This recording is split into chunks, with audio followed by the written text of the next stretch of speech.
Très cher développeur C#, bienvenue à toi dans cette vidéo où je vais te partager une astuce par rapport à ASP.NET Core. Alors, on est en août, tout du moins au moment du tournage de cette vidéo, peut-être pas quand tu vas la regarder, il fait beau, il fait chaud, mais ça n'empêche pas de partager des astuces au retour de vacances. Ici, je vais m'attaquer à quelque chose qui peut arriver dans le cadre où tu ferais un site en ASP.NET MVC ou ASP.NET Core Razor Page et que dans ton modèle, tu as un message qui est formaté en HTML que tu souhaiterais afficher. Ça m'est arrivé récemment, je voulais stocker le commentaire d'un utilisateur de ma plateforme de e-learning et étant donné que le commentaire était formaté en HTML, je voulais l'afficher et prendre en compte les caractères HTML, mais j'ai rencontré un petit souci et je vais te montrer en quoi consiste cette astuce. Ici, j'ai un petit peu modifié mon site ASP.NET MVC, c'est-à-dire que sur l'index, j'ai créé une classe qui s'appelle HomeModel, dans laquelle il y a uniquement un message, une chaîne de caractères. Ce que je vais faire, c'est que dans mon contrôleur, mon Home Controller, ici au niveau de l'index, je vais créer une nouvelle instance de ce HomeModel, dans lequel je vais mettre un message qui est encodé en HTML. Bien sûr, il faudra imaginer que ce message vient de la base de données, pour comprendre la subtilité. Donc ici, ce que je vais mettre, ceci est un message en HTML, et comme vous voyez, j'ai mis de l'HTML ici, avec une balise pour faire de la partie gras et de la partie paragraphe. Bien. Maintenant, ce que j'aimerais bien, c'est afficher ce message. Donc bien sûr, je dois passer le modèle à ma vue, ça coule de source, et j'aimerais afficher ce message ici en bas. Donc je vais commencer par faire du classique, ASP.NET MVC classique. Si mon message est renseigné, dans ce cas-là, ce que je vais faire, je serais tenté de faire ça, ce qui est la version classique. Mais il va se passer quelque chose, on va lancer pour voir ce qui se passe.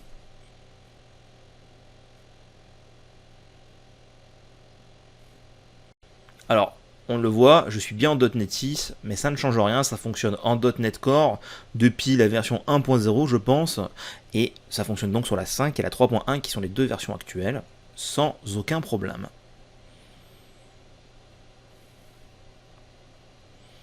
Et donc ici, on voit le HTML directement affiché, comme ceci.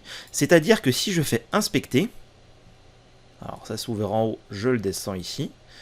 Je vais sélectionner cette partie-là. Alors évidemment, ça s'est mis derrière. On voit en fait ici le HTML directement non traité par le navigateur, ce qui veut dire que les caractères ont été encodés et donc ne sont pas traités comme de l'HTML devant être manipulés comme étant des nœuds de DOM. Et bien pour ça, en fait, ce qu'il faut faire, c'est qu'il faut dire à ASP.NET Core, la valeur qui est contenue dans cette chaîne de caractères côté C# n'est pas à afficher en tant que chaîne de caractères brute et donc de traiter le HTML et l'encoder pour qu'il puisse être visible comme si c'était du HTML à copier-coller, mais le traiter comme si c'était du nœud HTML. Et pour ça, on a bien heureusement un helper. Donc la classe @html est bien connue, le ihtml helper fourni par ASP.NET Core est bien connu et largement utilisé par les développeurs ASP.NET. Donc sur cette partie @html, on aura une fonction qui va nous servir qui s'appelle raw, R-A-W, qui va permettre de définir que notre contenu textuel, c'est non pas du contenu textuel à afficher, à traiter comme une chaîne de caractères quelconque pour un affichage, mais bien du texte, du code HTML. Donc en tapant @htmlraw de ma valeur, je dis tout simplement ASP.NET Core, et bien ce que je veux, c'est que tu me rendes cette chaîne de caractères comme, et que tout ce qui est HTML dedans, tu le traites comme étant des nœuds HTML. On vérifie ce que ça donne.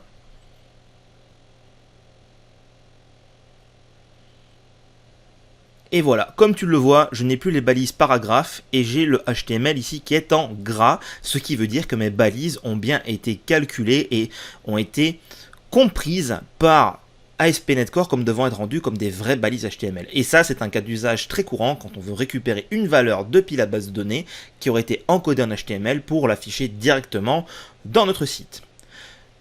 Pourquoi c'est fait comme ça ? Petite note bonus, tout simplement pour éviter les problèmes de sécurité, auquel cas si on récupérait une valeur de la base de données et que ASP.NET ne se posait pas la question de dire est-ce que je dois l'afficher tel quel, eh bien on pourra avoir des comportements et des problèmes de nœuds inattendus. Imaginons simplement que quelqu'un s'amuse à mettre une balise de div fermante dans son commentaire juste pour essayer de nous nuire. Et bien, dans ce cas-là, ça voudrait simplement dire que il va casser notre code HTML et notre structure, et donc du coup potentiellement le style de notre site, voire même son fonctionnement. J'espère que cette astuce t'a plu. Là, aujourd'hui, on a fait ASP.NET Core, MVC, Razor Page. Tu te poses peut-être la question, comment je fais ça en Blazor parce que j'ai pas @html? Eh bien, tu sais quoi, je t'en parle, mais dans une prochaine vidéo. N'hésite pas à regarder si elle n'est pas déjà sur ma chaîne. Sinon, si tu regardes la vidéo au jour de sa sortie, je te donne rendez-vous bientôt pour t'en parler. D'ici là, je te dis à bientôt, je te souhaite un bon été. N'hésite pas à exploser les pouces bleus, à t'abonner pour ne rien rater. Et on se revoit dans une prochaine vidéo sur ma chaîne. Ciao!